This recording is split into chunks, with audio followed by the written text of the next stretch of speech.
Hello friends, तो ये second part है इस वीडियो का। जैसे ही पृथ्वी के ऊपर फिर से ज्वालामुखी फटने स्टार्ट होते हैं तो जो पृथ्वी के ऊपर स्नो होती है वो पिघलना शुरू हो जाती है। और जैसे ही वो पिघलना शुरू हो जाती है पानी के अंदर फिर से माइक्रो ऑर्गेनिज्म बनने शुरू हो जाते हैं। और अब ये माइक्रो ऑर्गेनिज्म क्या करते हैं, ऑक्सीजन का यूज करते हैं अपने शरीर को और बड़ा करने के लिए। जैसे जैसे ज्वालामुखी पृथ्वी की सतह पे फट रहे होते हैं वैसे वैसे फिर से कार्बन डाइऑक्साइड की मात्रा फिर से बढ़ना शुरू हो जाती है।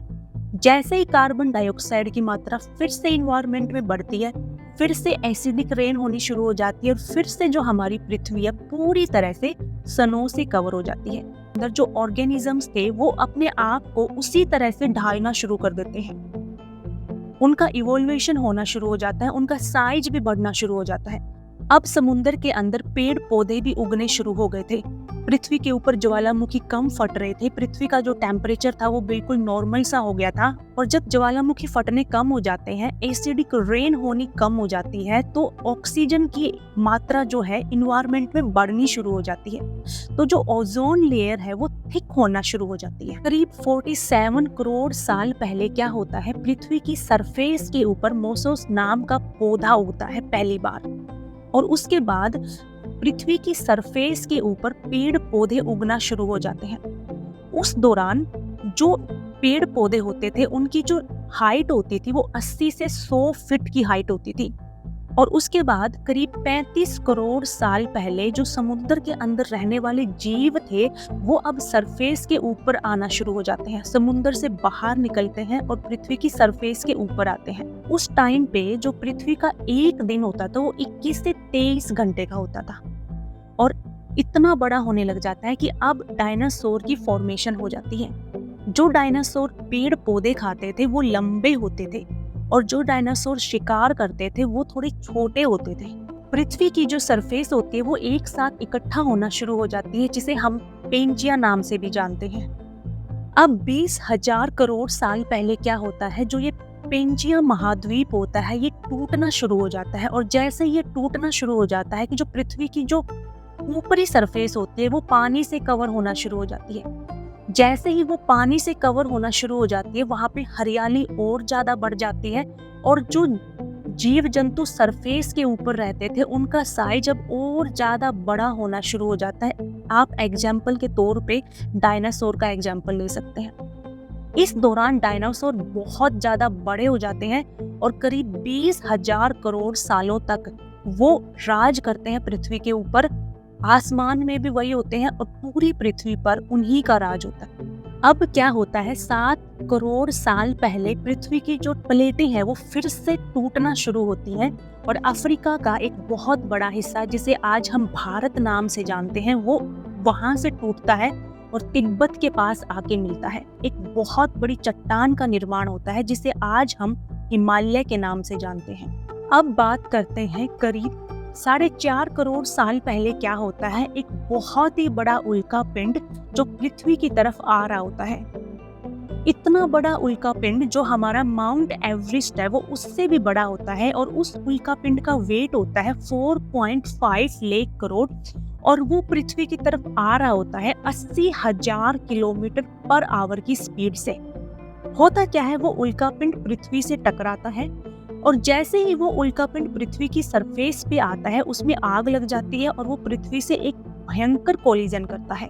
ये कोलिजन इतना बड़ा होता है कि इसके अंदर से बहुत सारी एनर्जी निकलती है। अगर आज हम उस एनर्जी को कंपेयर करें तो 10 करोड़ परमाणु बम के समान इक्वल वो उतनी एनर्जी होती है।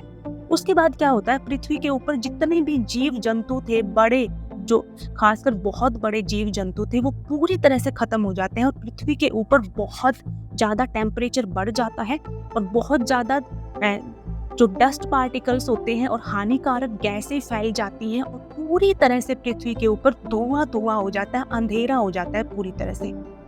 और फिर से पृथ्वी को पूरी तरह से स्नो क्या कर लेती है, कवर कर लेती है। बट इस बार जो स्नो होती है वो बहुत ज्यादा टाइम तक पृथ्वी के ऊपर नहीं रहती।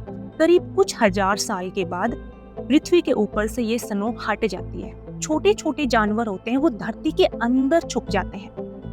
जब पृथ्वी के ऊपर से स्नो हटती है तो ये छोटे छोटे जो जानवर होते हैं ये पृथ्वी के अंदर से निकलना शुरू होते हैं और सरफेस के ऊपर फिर से नॉर्मल सिचुएशन हो जाती है, टेम्परेचर नॉर्मल हो जाता है और ऑक्सीजन की मात्रा भी पृथ्वी पर नॉर्मल हो जाती है। जो छोटे छोटे ये जानवर होते हैं ये धीरे धीरे इवोल्वेशन होना शुरू होता है इनका, और ये धीरे धीरे एक तरह से मंकी में कन्वर्ट होना शुरू होता है। अब क्या होता है, पृथ्वी के ऊपर बहुत ज्यादा सूखा पड़ता है और ये जो मंकी होते हैं, बंदर होते हैं, ये खाने की तलाश में अब अपनी जगह से बहुत दूर जाना शुरू कर देते हैं और ये अपने पैरों के ऊपर चलना शुरू कर देते हैं।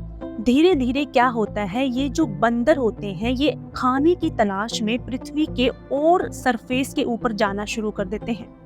और जैसे जैसे ये जहाँ पे जाते हैं, मान लो कोई बंदर बहुत ज्यादा ठंड में गया तो उसी के अनुसार उसका रंग रूप बदल जाता है, और कुछ एक जो ग्रुप होता है वो बहुत ज्यादा गर्मी वाली जगह पे गया तो उसी के अनुसार उन्होंने रंग रूप उनका चेंज होना शुरू हो जाता है।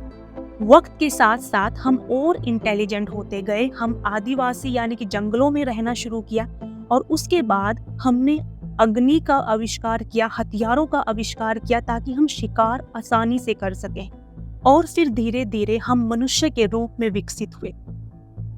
हम जो मनुष्य जाति है वो इस दुनिया की अब तक की सबसे ज्यादा विकसित प्रजाति है। हम धीरे धीरे और ज्यादा विकसित होते गए, हमने गांव, शहर, टेक्नोलॉजी, हर चीज को हमने विकसित करना शुरू किया, पर हमने लाखों सालों में जितना इस पृथ्वी को गंदा किया है, बेकार किया है, उतना किसी भी प्रजाति ने नहीं किया। और हम इंसानों की वजह से पृथ्वी का टेम्परेचर एक बार फिर से बढ़ रहा है, और वैज्ञानिक हमें चेतावनी भी दे रहे हैं कि पृथ्वी का टेम्परेचर फिर से एक बार बढ़ रहा है। हम फिर से पृथ्वी को गर्म कर रहे हैं और कार्बन डाइऑक्साइड की मात्रा भी हमारी वजह से बढ़ रही है। एसिडिक रेन है, अगर रेनिंग होती है तो उसके अंदर एसिड की मात्रा भी बहुत ज्यादा बढ़ने लगी है। तो thank you so much guys, like and subscribe.